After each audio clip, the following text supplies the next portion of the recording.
সঁচা কথা, কিন্তু গল্প আকাৰে। ৰীতা চৌধুৰীয়ে অৱসৰ বিনোদন কৰিবলৈ এৰি অৱসাদত ভুগি আছে।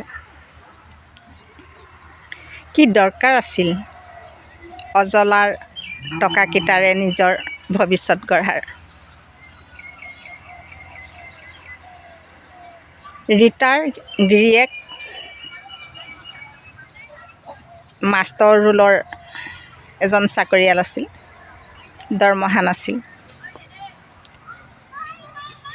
ইফালে ৰীতাৰ মাক চিৰবেমাৰী, শয্যাগত।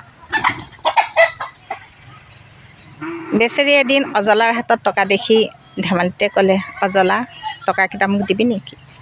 অজলাই যেন বাটহে চাই আছিল। অঁ ল, তই টকাকেইটা ল'লে মই ভাল পাম। সেই আৰম্ভণি। অজলাৰ টকাৰে ৰীতা চৌধুৰীয়ে ঘৰ চলাবলৈ ল'লে।